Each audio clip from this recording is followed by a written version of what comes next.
Subscribe to our YouTube channel and press the bell icon to get the latest updates. Thank you very much. Good afternoon. We continue to see a number of positive signs that the virus has passed its peak. It's been very devastating all over the world, 184 countries, probably more. This number was as of a week ago. Dr. Birx will walk through some of these trends in a few moments, but they're very positive trends for winning. We're going to win. We're going to close it out.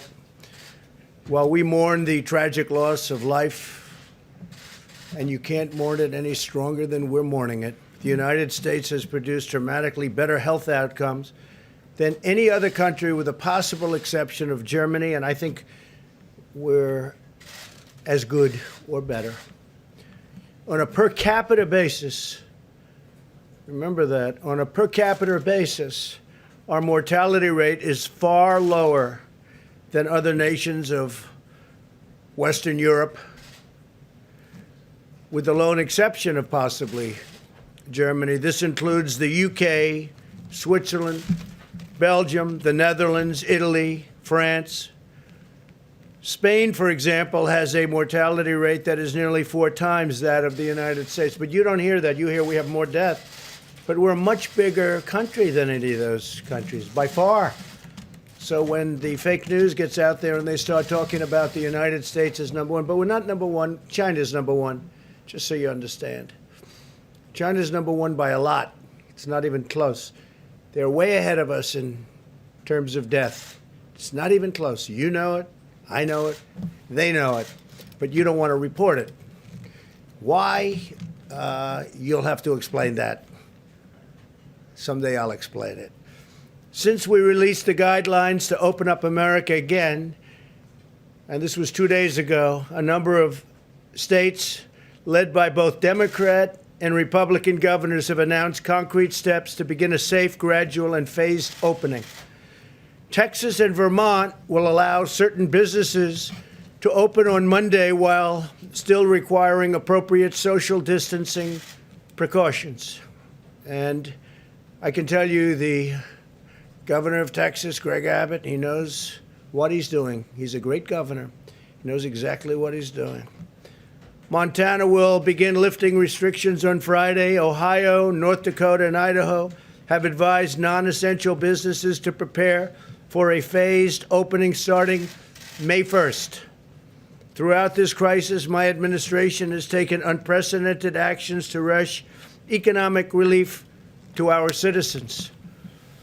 As an example, you don't hear anymore about ventilators. What happened to the ventilators? And now they're giving you the other. It's called testing. But they don't want to use all of the capacity that we've created. We have tremendous capacity. Dr. Birx will be explaining that. They know that. The governors know that. The Democrat governors know that. They're the ones that are complaining.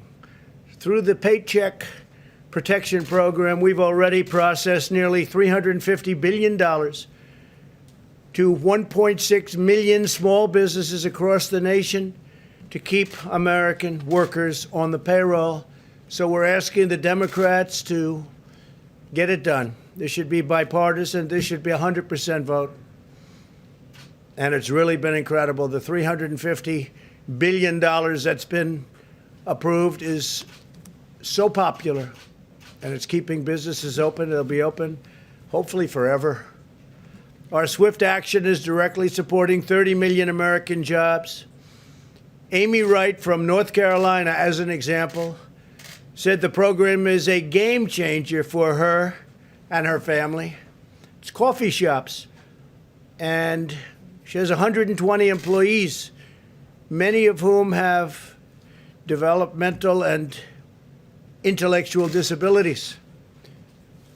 And now they're all staying, and they're getting paid, and she's got a dream, and it's going to take place very quickly when she opens again. So, Amy, good luck. North Carolina, great place. Scott and Julie Alderink help lead a church and own a restaurant in South Dakota. with about 15 employees. They were already starting layoffs. Layoffs were moving along rapidly. But now they've hired their employees back, and they can keep their restaurant open, and it'll be moving quickly, very quickly, as opposed to not having anybody and probably not having a place to have all of these people employed. She would have been out of business. She would have been gone. The Paycheck Protection Program funding is now fully drained. It's out. It's gone. $350 billion to small businesses. And in turn, it goes to the employees of those small businesses. Lawmakers must stop blocking these funds and replenish the program without delay. The Democrats have to come on board. I used to read that these were Democrat programs, not Republican. Seems to have switched around a lot, hasn't it, huh? Switched around a lot. The Republicans want it. I think the Democrats probably do too. But they also want other things that are unacceptable. This is about COVID. This is about the plague and what it's done to us. This isn't about extraneous things that they've been trying to get for years and that our country doesn't want them to have. As we enter the next stage of our battle, we are continuing our relentless effort to destroy the virus. My administration is taking steps to protect high-risk communities by providing funding for 13,000 community health center sites and mobile medical stations in order to equip them with the most advanced and robust testing capabilities. These sites are incredible. What they can do is incredible. The job they do is incredible. These centers provide care to 28 million people living in medically underserved urban and rural regions, including many African American and Hispanic communities. We're taking care of them. And it's so important because you've all been reading about the disproportionate numbers on African American, and you're reading a little bit less about Hispanic, but likewise Hispanic communities. The numbers are disproportionate. In fact, we're doing big studies on it right now. We don't like it. Not right. Nationwide, we've now conducted over 4 million tests, and Deborah will be talking about that. It's double the number conducted by any other country on Earth. So that's more than 2 times, actually, the number conducted by any other country on Earth. You hear so much about testing. What we've done is incredible in testing. And I started with an obsolete, broken system from a previous administration or administrations. But I would really say administration for a different reason, because testing has become so advanced over the last number of years. And we have the most advanced of all. I spoke with other nations this morning, the leaders, and they all are talking about our great testing capability, and some of them want to know what to do. How can they get involved, because they need it for their own countries.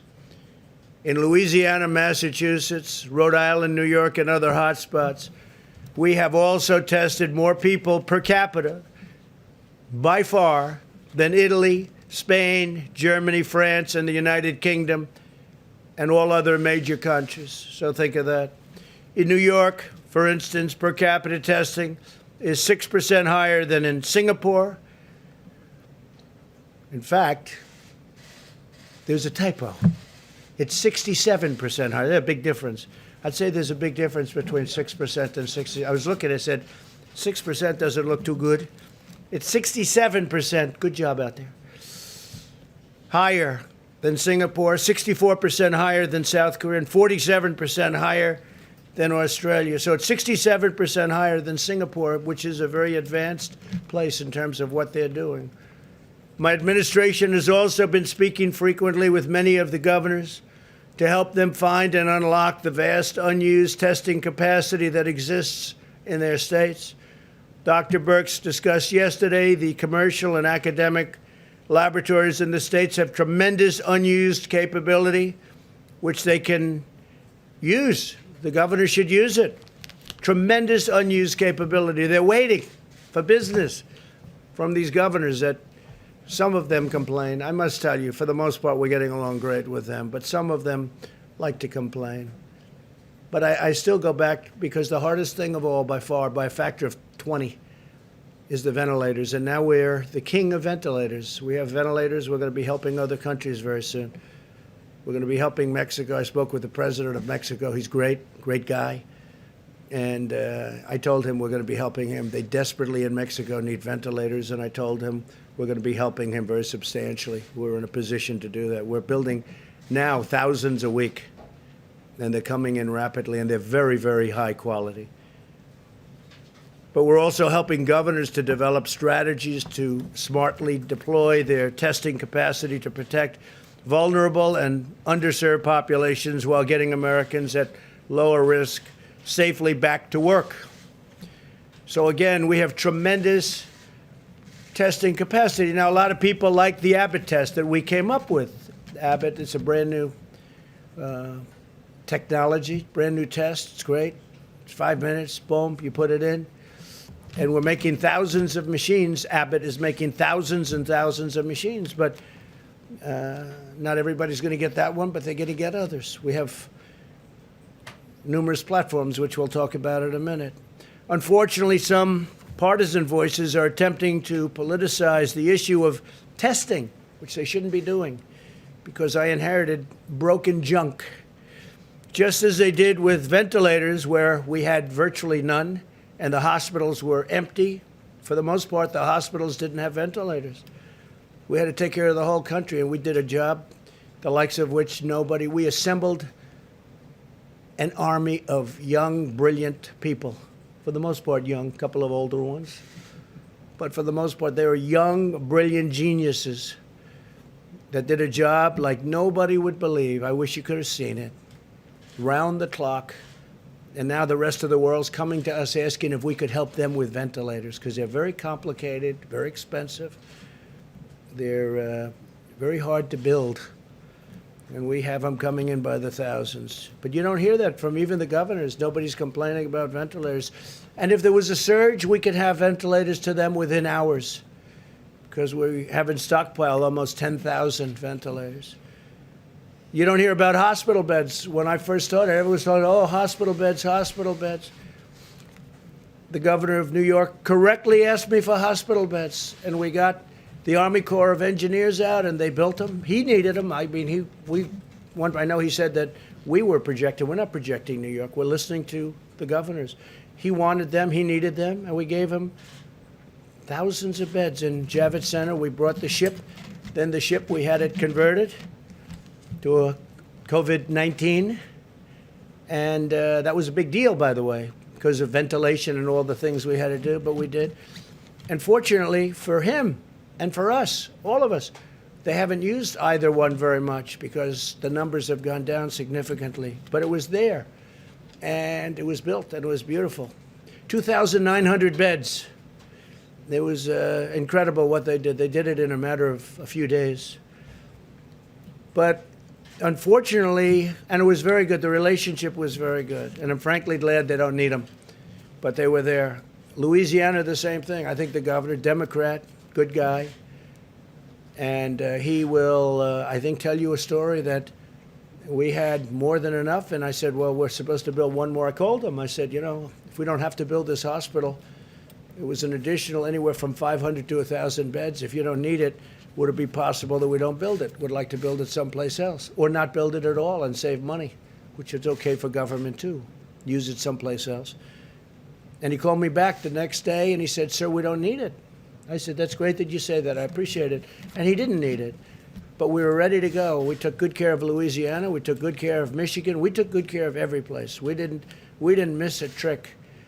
And we're in great shape on testing. We have different platforms. We actually have 9 different platforms, and on Monday we're going to be adding one. That'll be 9 to 10. I don't like to count on them before they're up, but we'll have anywhere from 9 to 10 platforms with a tremendous testing capability, and people can go, and especially with phase 1. Now, at the same time, just like with ventilators, we're building now the best ventilators. Just like with ventilators, our testing is getting better and better. I took the first test. The first test was not pleasant. This was not a pleasant thing. I said, you got to be kidding, to the doctor. You got to be kidding. Up your nose, and then we hang a right, and it goes down here, and then we'll wiggle it around here under your eye, and then we'll pull it out, and we'll say, I said, no, there's no way that can happen. Is that the way it goes? You sure? This was a very unpleasant test. And then I was tested a few weeks later with the new test that just came out, the Abbott, where they just touch your nose, basically, and they put it in a machine, and literally a few minutes later, they tell you if you're fine. And I was lucky in both cases, because I've seen the damage that this does to people. But we have great tests. They've really gotten better and better and better as we go along. But we have a tremendous laboratory capability all over the country. And for some reason, the governors, they're not, a lot of them are, but some of the governors like to complain and they're not using it. We have tremendous capability. We're ready for them. And as we go along, just like with the ventilators, we'll get better, more advanced, and we'll be able to do things that nobody would have even believed possible. But we started off with a broken system. We inherited a broken, terrible system. And I always say it, our cupboards were bare. We had very little in our stockpile. Now we're loaded up. And we also loaded up these hospitals. And, we're talking about payment. We gave billions of dollars worth of things to hospitals. And we'll have to work that out at some point. In fact, I guess they're going to be working that out with Congress. But we loaded up hospitals. The federal government loaded up hospitals with things to take care of people that are very desperately ill. We weren't worried about payment at that time. We said, you'll take care of it at the right time. But we gave billions and billions and billions of dollars worth of medical goods and medicines and equipment to hospitals. And we'll work it out with them. But people don't like to talk about that. So we have done a job that nobody believed. This was a military and private enterprises march. We marched. And unfortunately, with the other side, because they're viewing it as an election. How did President Trump do? Oh, he did terribly. Let's see. He did terribly. Oh, but we just got them the ventilators that they didn't have that they should have had. We just got them hospital beds by the thousands. We just got them testing that they don't even know how to use. In some cases, they have machines that they're only using 5% and 10% of the machine because they have an advanced machine and they don't know how to use it. It can do much more. So we've had people explain how to use it. So I don't know. I don't think I'd do that on the other side. I really don't. I think that here we have a crisis and we have to work together, and I hope we're going to work together. But we're moving along, and we're moving along well. We're moving along well. This should not be a partisan witch hunt, like the Russia witch hunt that turned out to be a total phony deal. Unfortunately, some of these voices, though, are attempting to bring this into politics, and whether it's testing or ventilators or hospital beds or other dimensions of our sweeping public health response, we have had a sweeping response. In speaking to the leaders of other countries this morning, they said, this is incredible the way you've done this so quickly. We're only talking about a few weeks since everybody knew this was such a big problem. And the rest of the world is watching, and they respect what we've done, because I don't think anybody else, I know nobody else could have done what we've done. And we started with garbage. As our expert said yesterday, America's testing capability and capacity is fully sufficient to begin opening up the country totally. Indeed, our system is by far the most robust and advanced anywhere in the world by far. The rest of the world will tell you that. I spoke this morning to a friend of mine, President Moon of South Korea. He just won the election. He won it by a lot. He had a big victory, which I was happy about. And he was saying what a great job we've done in this country. I told him the same thing. He said, what a great job. we've done here in this country. So I appreciated that. He had a great, by the way, he had a great victory, and we're very happy about that from the standpoint of our country, working very well with them. South Korea. As we approach, and the approach that we use, but as we approach, hopefully, the downward side of what's going on, I think you're going to see some incredible hard facts and evidence that what we did was right. There's a lot of talk about herd, the word herd. I don't want to show you charts of people that went a different way, but it's scary. It's scary. We would have had, I think, millions of people die had we done a different way. And I think numbers are just coming out where they're estimating 60,000 people will die. That's horrible. I always say one person is too much, especially in this case when it could have been stopped in China. Could have been stopped in China before it started. And it wasn't. And the whole world is suffering because of it. But this herd concept, and everybody had to think of it at the beginning because look at us. We had the greatest economy in the history of the world. Better than China, better than any country in the world, better than any country has ever had. We had the highest stock market in history by far. And I'm honored by the fact that it has started to go up very substantially. That's because the market is smart. The market is actually brilliant. I've seen it. And they're viewing it like we've done a good job. They view it that way.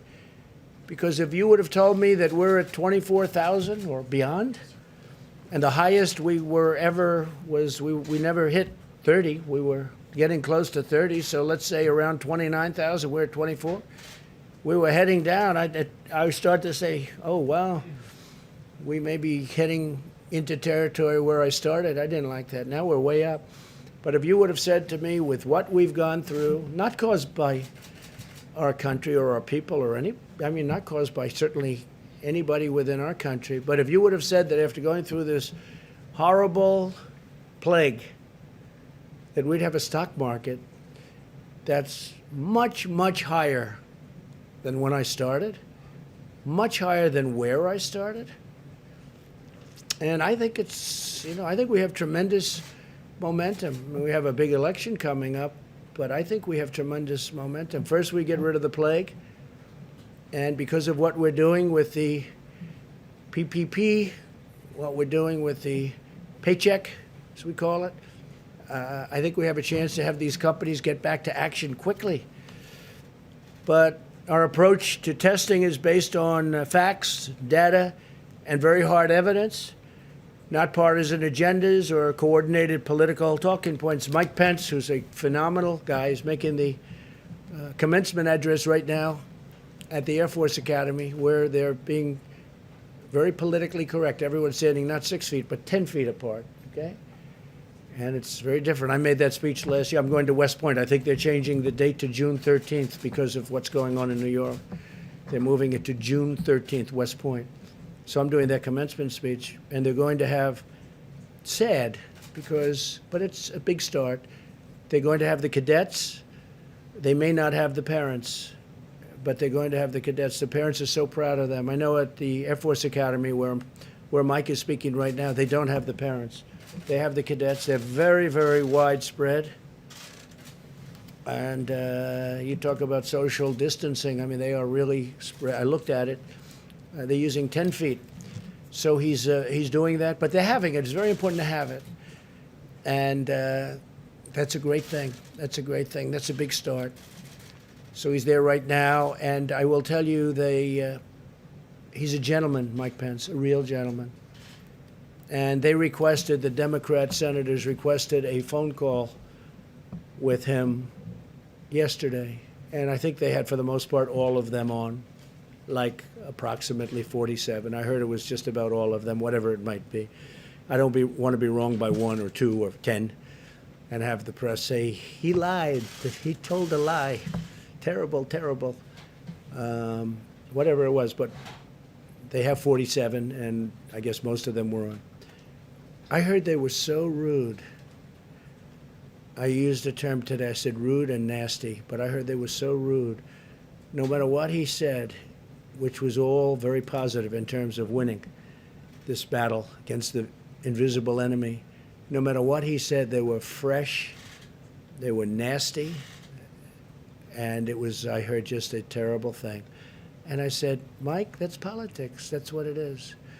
If we came into this room today and said, the battle is over, we have won, it's 100% gone, the Democrats would say the president has done a horrible job. He has done a disgraceful job. It is a shame how bad he is. You know, this is the talking points. This is political, and it would be nice not to have that, especially when we've done the job we've done. I mean, all you have to do is look at the big V for victory or V for ventilator. Take a look at it. Everybody said they had us on that. They had us. They thought they had us, but we got them done at numbers that nobody would have believed. And we did use our act, our production act, and we used it, but we didn't use it. We didn't need it like a hammer. All we had to do, for the most part, we used it actually in a number of cases, but for the most part, all we had to do is talk about it. All we had to do is say, we're going to use it if you don't do this. And everybody was, you know, for the most part, good. We used it a couple of times because it didn't work out the easy way, but it worked out the hard way. But whether it was masks or ventilators, it was incredible what we've been able to do. So this is a very critical time for the American people, and the American people deserve real information and responsible and thoughtful dialogue from their elected leaders and from the media. The media's been some very honest, but some very dishonest. You know that. You know that. I mean, I even read a story where Mark Meadows, was a tough guy, he was crying. He was crying. There was a Maggie Haberman. You know, she won a Pulitzer Prize for her coverage of Russia, but she was wrong on Russia. So was everyone else. They should all give back their Pulitzer Prizes. In fact, it turned out that the crime was committed by the other side. The crime was not committed by this side. It was committed by the other side, a bunch of bad people. You saw the reports coming out over the last 2 weeks. They got caught. So Maggie Haberman gets a Pulitzer Prize. She's a third-rate reporter, New York Times. And we put her name up here last week. You saw that. People thought it was a commercial. It wasn't a commercial. It's like a commercial, but it wasn't a commercial. It was just clips. And because we exposed her as being a bad reporter, what happened is she came out and said, Mark Meadows was crying, and they made it sound. I said, Mark, and it's okay if he did. I wouldn't, you know, look. But I think he was crying probably really for the wrong reason. They had it down. But he's not a crier. And if he was, I've known criers. I could tell you people that you know that are very famous, they cry, and that's okay too. But it was a nasty story in so many ways. It was fake news. And she only did it because we exposed her for being a terrible, dishonest reporter. She is. I've known her for a long while. I haven't spoken to her a long time. I made the mistake. I take a picture with her at the desk a long time ago. Every time she does a story, if I say, I haven't spoken to her in many months, maybe years, I don't speak to her. She's fake. A lot of people are fake. A lot of people. We get a lot of fake people. But what happens is she writes this story as retribution, puts it in the New York Times, and the New York Times is a very dishonest newspaper. It's my opinion. It's not an opinion. It's actually, from my standpoint, you know, the very hard thing to figure, though, most people wouldn't know that, but I know because I know the facts. And they make up, I said it today, they make up words. Sources say, most often used, sources say. You know what sources say means?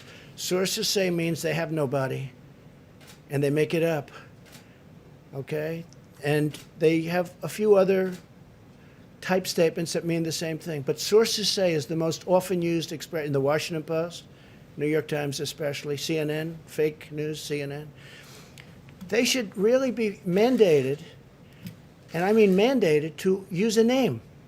If there's a source, use a name. Say that Kayleigh McEnany said, or somebody. And you'd find out that the, number one, the source wouldn't say it. The sources don't exist. I don't believe the sources exist.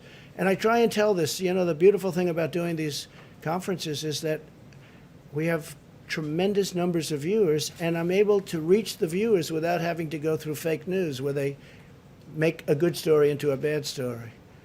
So with all of that, it's been an incredible period of time. We've done a fantastic job with the talk of other nations. The leaders of other nations are calling us for help. They're calling us for equipment. They're calling us for testing capacities. Now, with the testing, we are going further. Deborah's going to talk about that now. With the testing, we have some other tests coming up that are going to be, I think, phenomenal. I think they're going to blow away everything as soon as they come out. And we're going to get them out as soon as possible. But I'd like to ask Dr. Birx to come up and say a few words about where we've come, how far we've come, and more importantly, where we're going from this point. Because honestly, it's quite amazing. Thank you very much. Thank you, Mr. President. If we could have the first slide. I wanted to give you an update on where we are as states and as counties and as cities. I know you all are watching carefully. The numbers have shifted over the last few days. What happens when when states change the reporting from confirmed to probable, so now all probable cases are included, they had to add them back in.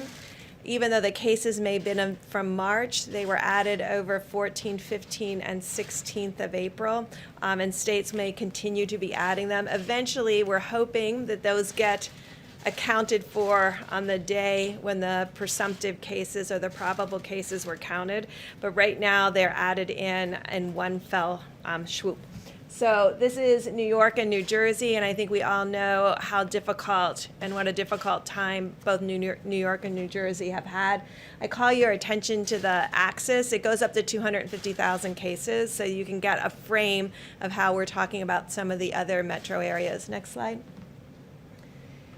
These are the 25 metro areas, the top 25 metro areas, and you can only see the New York metro area in this slide. Again, the axis goes up to about 300,000. It includes the New Jersey part of the metro area as well as part of southern Connecticut. Next slide. But if I take New York out, and the reason I wanted to do that, now the axis is 1/10 of the previous axis. So that previous axis, the previous slide, 300,000.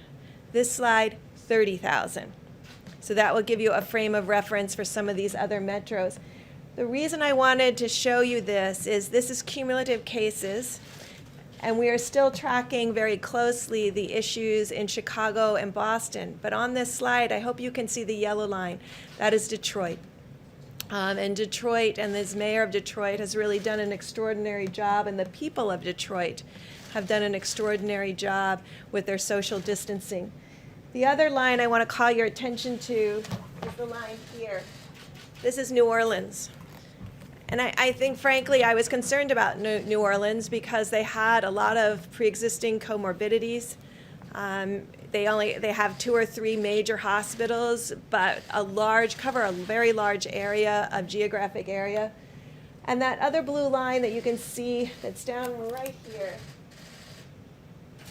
that's the Seattle line.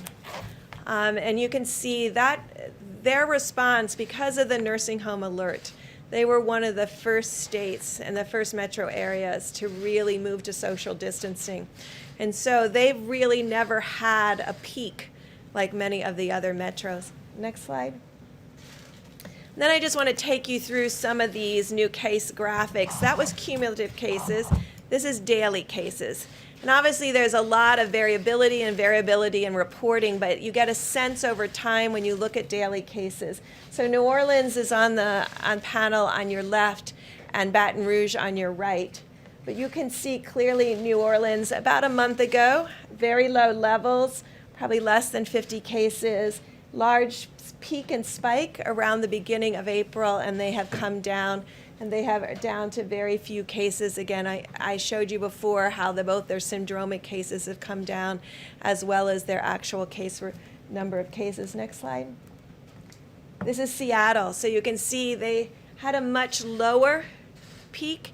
And this is when we talk about flattening the curve. This is what flattening the curve looks like. It becomes a longer, slower decline, but it never gets very high and then goes back down. Next slide. And then this is Detroit. And we always look at the metros as a consolidated. So this is both Wayne, and Oakland in Michigan. And we really want to thank the mayor for the incredible job that they have done to really ensure that everyone is receiving the adequate health care and testing, and they've done quite a good job with testing in Michigan. But all of these states, Louisiana and New York, have tested 30,000 per million inhabitants. Those are some of our highest numbers across the board. And next slide. And so the president talked about the case fatality rates, and we've lost a lot of Americans to this disease, and we pray and hope for each one of them that are in the hospitals and the excellent care. What this graph illustrates is the amazing work of the American people to really adhere to social distancing. This was nothing we had ever attempted to do as a nation, and the world hadn't attempted to do. But they were able to decrease the number of cases so that in general, most of the metro areas never had an issue of complete crisis care of all of their hospitals in a region. And so you can see our case fatality rate is about half to a third of many of the other countries. Excuse me, does anybody really believe this number? Does anybody really believe this number? I put China on there so you could see how basically unrealistic this could be. When highly developed healthcare delivery systems of the United Kingdom and France and Belgium and Italy and Spain, with extraordinary doctors and nurses and equipment, have case fatality rates in the 20s up to 45, and Belgium is extraordinarily competent healthcare delivery system, and then China at 0.33. You realize that these numbers, then this includes the doubled number out of Wuhan. And so I want it really to put it in perspective, but I wanted you also to see how great the care has been for every American that has been hospitalized, and the extraordinary work of our doctors and nurses and our laboratorians on the front line who have been doing an excellent job. Next slide. And then we also wanted to show... Also the number for Iran. Does anybody really believe that number? You see what's going on over there. Does anybody, you put that slide back if you would. Does anybody believe this number?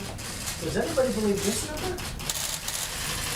You saw more and this is why bags on television than that. This is why the reporting is so important. And I think you remember almost 6 weeks ago, maybe a month ago, I was telling you what Italy was showing to us and what France was telling to us and the warnings that they gave to us and said, be very careful. There's an extraordinary high mortality among people with pre-existing conditions. And we used their information to bring that to the American people. That alert before we even had significant cases, came from our European colleagues on the front line. And that's why we keep coming back to how important in a pandemic and a new disease, it's really critical to have that level of transparency because it changes how we work as a nation. It allowed us on over March 15th to make an alert out there about vulnerable individuals and the need to protect them. And my call out to millennials to really protect their parents, protect their grandparents, and get that information out to everyone, that there were pre-existing conditions that put people at greater risk. That information came from our European colleagues who were in the midst of their battle themselves. And so there is never an excuse to not share information. When you are the first country to have an outbreak, you really have a moral obligation to the world to not only talk about it, but provide that information that's critical to the rest of the world to really respond to this credibly. And I really want to thank our European colleagues who worked so hard to get us that information, even in the midst of their own tragedies. And I think that really shows how important transparency is. And we go to the next slide. We can show you this really encouraging and great news. So we know that fatalities will continue to lag because people are in hospitals still, and some are still in intensive care units. But these COVID-like illnesses, this is our hospitalizations that are related to flu per 100,000 Americans. This is this year's flu season, and you can see our COVID-like illnesses, and this is all of them, probable and confirmed cases. Our hospitalizations are declining. Now, I showed you metros that have made tremendous progress. And we've been up here many times talking about it being 6, 10, 15 additional cities. And now we're really just focused on Chicago and Boston and Massachusetts, and really some issues that Providence is starting to improve now, so their relationship to the two large outbreak cities. But this is really reassuring to us of the progress we're making across the country against this disease. And I just really want to conclude by thanking again the American people for making these type of graphics possible. Thank the data team who puts these together for me. So they are working till about 3:30 every morning to make sure that we have the most up-to-date information. That's the data that goes to our supply chain individuals to ensure that every hospital in every state and every community has what they need based on data, and to make sure that we're serving the needs of the American people as effectively as possible. Thank you, Mr. President. Thank you very much. You did a fantastic job. Sit, yes. Thank you very much. The fact is that we've been learning a lot from Deborah and Tony and so many of the professionals, the director. PEPFAR, we're spending the United States, without help to the best of my knowledge, mostly in Africa, $6 billion a year. And that's on AIDS. What we've done for AIDS in Africa is unbelievable. We spend $6 billion a year. That's been going on for a long time. Nobody knows that. You've never heard that. I've never heard that. $6 billion a year. Millions of people are living right now, and living very comfortably, because of the fact that we have found the answer to that horrible, horrible plague. That was a plague. But we spend $6 billion a year. And from what I hear, it's very well spent, done by professionals, including this great professional right here. That was the thing that you worked hardest on, and something that was very close to her heart. So it's, it's something that I think people should start hearing. The World Health Organization, we're just finding more and more problems, and we spend this money really well. There are other ways we can spend the $500 million. That's $500 million. This is $6 billion. But we can find other ways to spend it where people are going to be helped, we think, in a much greater way. We're doing some research on certain people that take a lot of credit for what they do. And NIH is giving away a lot of money. We give away for many years, they give away a lot of money. And some people complain and some people don't. Some people are extremely happy. So we're looking into that also. They're giving away approximately, as I understand it, recently more than $32 billion a year. $32 billion. And so we've been looking at that for a while, and we're going to be having some statements to be made about that. $32 billion a year. It's a lot of money, and we want to make sure it's being spent wisely, and we've been doing that, by the way, and we'll have some statements on that. And those are much bigger numbers than what we're talking about with national. If you look at with our friends from wherever they come from, 500 million is a lot of money, but it's not a lot compared to the kind of money that we give out. I think over the years it's been averaging about $32 billion. $32 billion. So we've had our eye on that one for a while. We also talked about the lab in China, where I guess 3.7 million was given some time ago, and we're looking at that very closely. Chief of Staff has that pretty much under control, but it's money that, too bad it got spent there. But that was spent, what year was that, Mark? It was 4 or 5 years ago. Over the last 6 years. 6 years ago, approximately. So we're looking at that, and that's the lab that people are talking about. All right, so we're looking at a lot of things. There's tremendous waste in our government. We found it in many different ways and in many different forms. And this is one of them. This is one of them. We can spend, I was talking to Dr. Birx, we can spend $500 million, using all of it in a much more efficient manner if we choose to do that. and it'll be to the good of many more people than are getting it right now. But you look at the mistakes that were made, I mean, so late, long after I said we have to close off our country. They were actually against our closing off our country to China when I did that in January. They were against that. They didn't like the idea of closing off our country. They said it was a bad thing to do, actually. And they've since taken that back. But it was a very lucky thing that we did it. Very lucky. We would have had numbers that were very significantly greater. Tony Fauci said that. He said it would have been very significantly greater had we not done that. So we made a lot of moves that were good moves, but it's still a very depressing subject because it's a lot of death. And if it was stopped very early on at the source, before it started blowing into these proportions, you have 184 countries that would have been in a lot better shape. But our country is getting back, and I expect that we're going to be bigger, better, and stronger than ever before. I will take a few questions. Jeff? Mr. President, you've mentioned, and the doctor has mentioned China a few times today, that clearly suggesting that the data has not been good. And that Well, you tell me, do you think that data is good when you see that?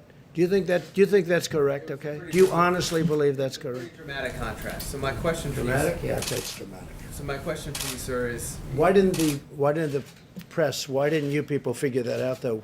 Why do we have to put up a chart? The number is impossible. It's an impossible number to hit. But why haven't you come up and said that? the question, sir, is China now cooperating with the United States to figure out what happened, and what do you want from them now? Well, they said they're doing an investigation, that they're doing an investigation. So let's see what happens with their investigation, but we're doing investigations also. Yeah, go ahead, please. Thank you, sir. You've spoken, we heard Dr. Birx a moment ago say that every country has a responsibility to tell the rest of the world what's going on. You've talked repeatedly about how this could have been stopped in the past. I know you don't want to telegraph what you would do, but do you think that there should be some consequences if in the end, China was responsible for all of this? Well, if they were knowingly responsible, certainly. If it was a mistake is a mistake. But if they were knowingly responsible, yeah, then there should be consequences. You're talking about, potentially lives like nobody's seen since 1917. And, the other thing, had we not done what we did in terms of closing, because there is that concept of let's let it ride. But at some point, I'm going to have to, I don't want to embarrass countries that I like and leaders that I like, but you have to see some of these numbers. In my opinion, so we're talking about maybe 60,000 or so. That's a lot of people, but that's 100,000 was the minimum we thought that we could get to, and we will be lower than that number, anywhere from 100 to 220,000 people. But I really believe it could have been billions of people had we not done what we did. We made a lot of good decisions, but one of those things. Go ahead. Have you ruled out that this was an unknowing situation? Have you ruled I haven't out that ruled there was out knowing? anything. I want to Okay. look at the facts as they come in. No, I want to look at the facts, please. Thank you, sir. Thank you very much, Mr. President. Sure. Last week, you claimed that you're in charge of everything, yet the American people don't understand why you're unwilling to use the awesome powers of your presidency to make American companies manufacture the PPE and also the testing equipment that you Who need you to with? implement your recommendations. I know, but who are you on with? I'm with TMN. Recommendations for TMN, what is Talk TMN? Media News. What? My name is Doug Christian with Talk Media News. Yes. Talk Media News. Yeah. And Go ahead, keep reading your question. the thing is how to make companies build these testing equipment so that you can do what you want. Well, we're doing that right recommended. now. We're doing it. We're doing it right now with ventilators. We have General Motors. We have General Electric. We have 11 different companies, great companies, building them for us all over the United States. We're starting to make our own gowns, as they call it. We're making some incredible things. And as far as the testing is concerned, most of that now is done in the United States. We're doing it in the United States, our different platforms. And so I just don't think you were listening. Senators were complaining to, Which to senators? Vice President Which Pence senators? yesterday. Which senators? Independent Senator Angus King. He's not an independent, okay? Angus King is worse than any Democrat. Go ahead. But he said that he was livid, actually. Of course he said that. because he's a Democrat, okay? Angus King is not an independent. He uses that term for whatever reason. It's a waste of time. But he's not a very emotive type Oh, of yes, senator. he is. You haven't seen him. Okay, you haven't seen him. No. Angus King is a Democrat, and that was totally staged. I heard that, and it was totally staged. Just like you read the question, he read his question. Yeah, please, in the back. Mr. President, I want to ask you about one of your retweets that you. Which one? The one you retweeted from Paul Sperry. Let's see if authorities enforce the social distancing orders for mosque during Ramadan, like they did churches during Easter. I'm wondering. Yeah, no, I would like to see that. And, you know, I just spoke with leaders and people that love mosques. They love mosques. And I'm all in favor of that. But I would say that there could be a difference, and we'll have to see what will happen. Because I've seen a great disparity in this country. I've seen a great disparity. I mean, I've seen a very strong anti-Israel bent in Congress with Democrats. It was unthinkable 7 or 8 or 10 years ago, and now they're into a whole different thing between Omar and AOC. I say AOC plus 3, add them on. You have, I mean, the things that they say about Israel are so bad. And I can't believe it. Now, just a minute. So I would be interested to see that, because they go after Christian churches, but they don't tend to go after mosques. And I don't want them to go after mosques, but I do want to see what their bent is. Yes, please, in the back. Mr. President, that in fact, Go ahead, that you're please. suggesting that imams wouldn't follow social No, distancing? I think that I just had a call with imams. I just had a call with ministers, rabbis. We had a tremendous call with the faith leaders. No, I don't think that at all. I am somebody that believes in faith, and it matters not what your faith is, but our politicians seem to treat different faiths very differently, and they seem to think, I don't know what happened with our country, but the Christian faith is treated much differently than it was, and I think it's treated very unfairly. Yes, please, go ahead in the back. I just want to ask, though, if the Let's go. Department of Justice will in fact support. OAN, please. Thank OAN. you, Mr. President. The Paycheck Protection Program saved an estimated 15 million jobs. It's run out of money. The Democrats, specifically Nancy Pelosi, have been blocking that funding. Yeah. Do you know why Speaker Pelosi is dragging her feet on that? Well, she thinks it's politics. I don't think it's good politics. Nancy Pelosi's been blocking it. Schumer's been blocking it. And I think they think it's good politics. I don't think it's good politics. I think it's bad politics, but I don't care about the politics. It's so great for our country because we're going to have all of these companies that are, you know, it's a bigger employer. Let's say it's the same, but essentially it's the same power, all of these small businesses added together as the big companies. It's about 50-50. And it's so important. And they will be scattered if we weren't able to do what we're doing. And essentially, we're giving these small businesses that won't make it, they can't because they're closed.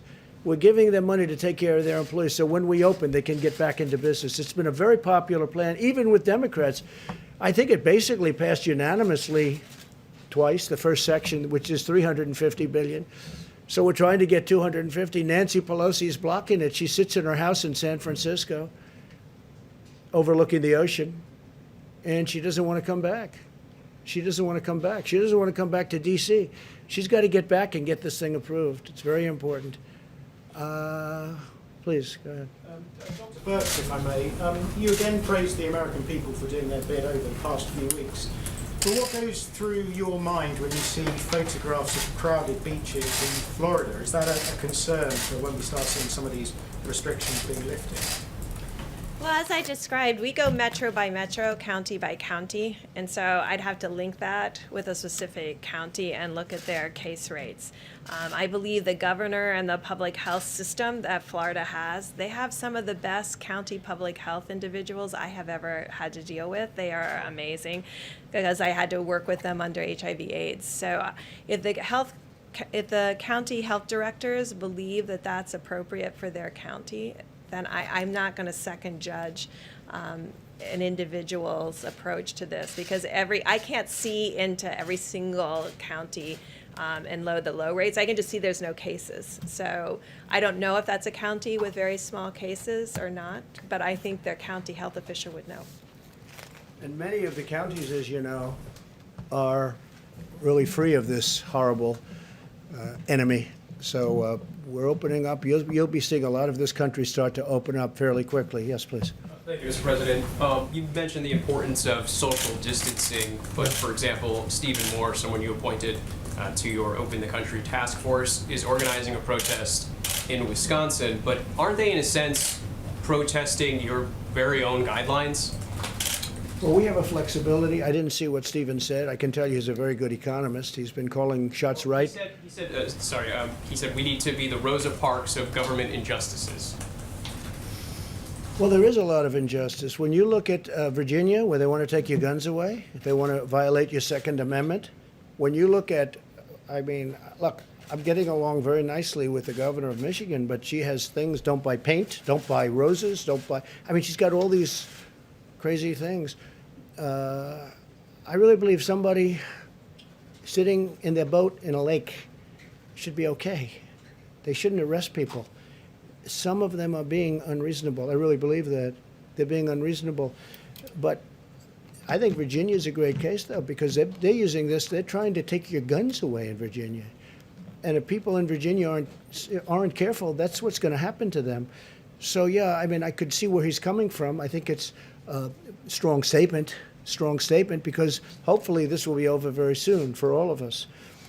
But some have gotten carried away. They have absolutely gotten carried away. Some of these protesters are protesting your social distancing guidelines? I don't know. I notice there are a lot of protests out there.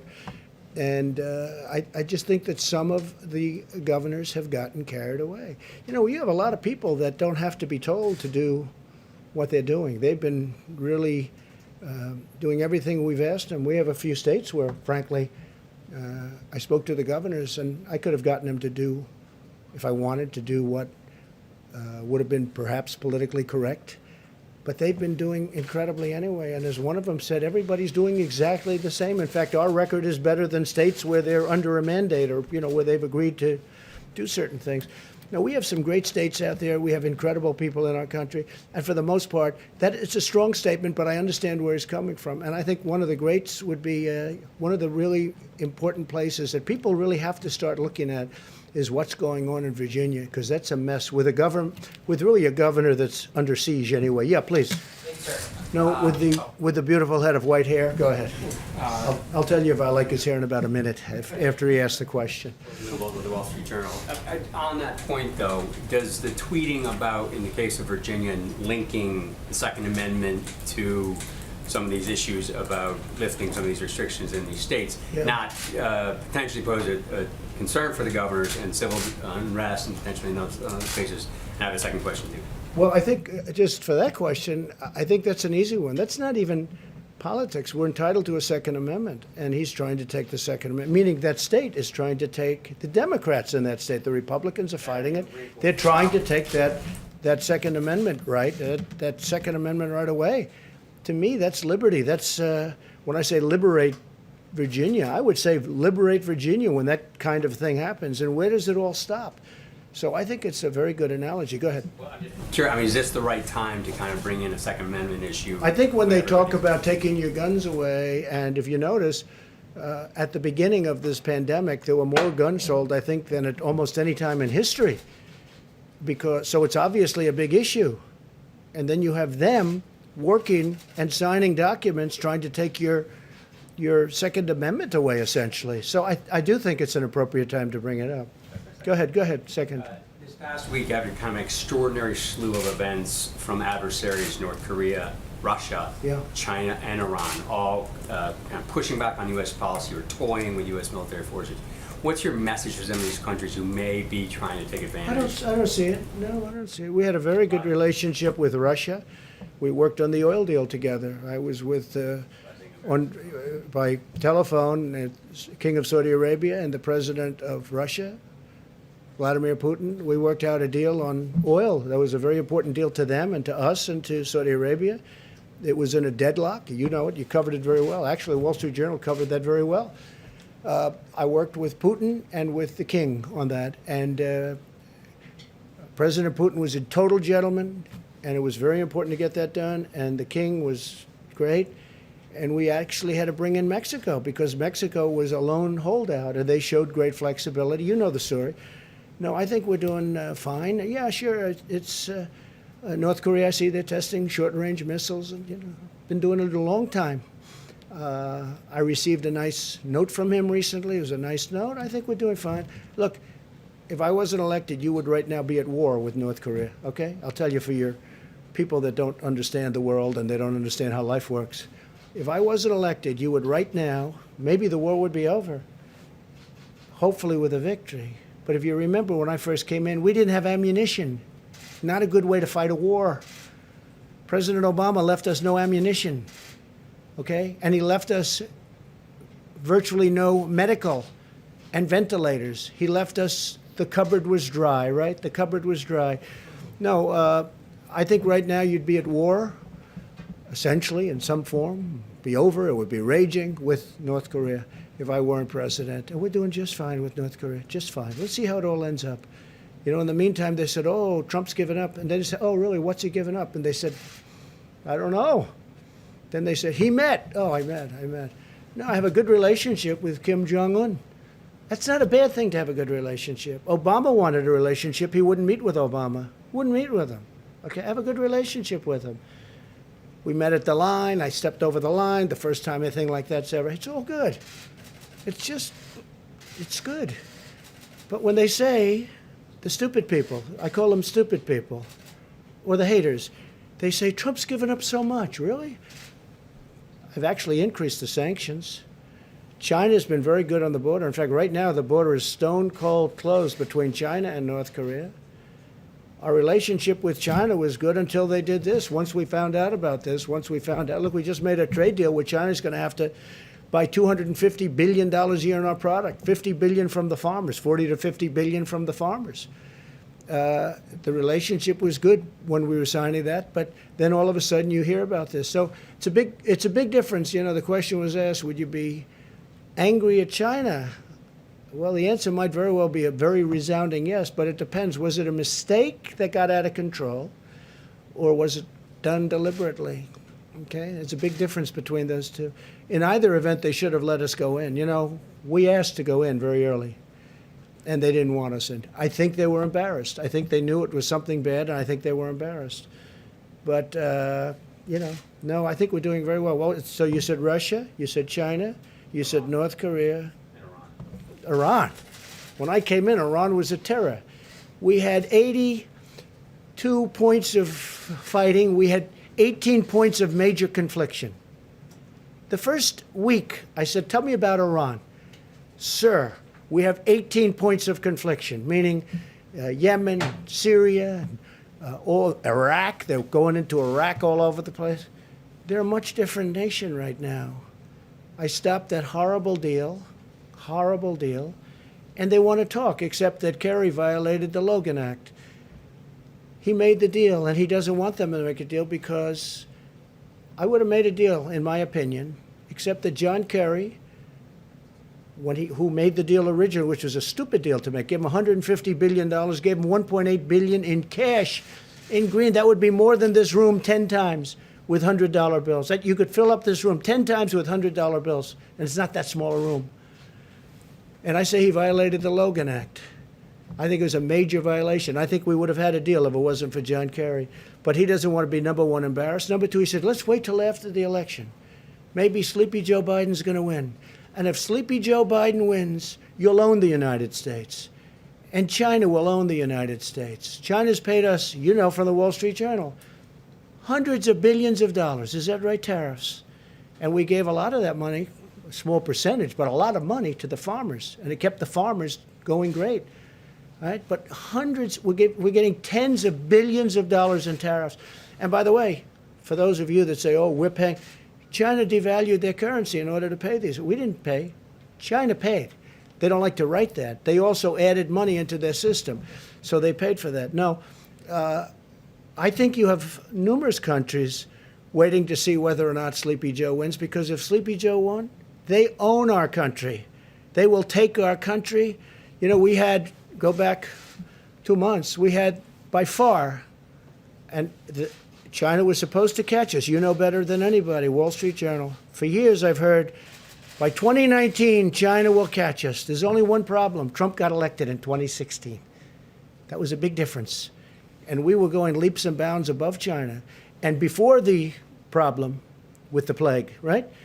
China was having the worst year they've had in 67 years. That was before the plague. Now they're getting really hurt, and so is everybody getting hurt. I don't want them to get hurt, but they're all getting hurt. Everybody's getting hurt. It's a horrible thing that's happened. But we had the greatest economy in the world by far. China isn't even close. Go back 2 months. And we're going to keep it that way. But when you mention Iran, Iran is a much different country than it was. When I first came in, Iran was going to take over the entire Middle East.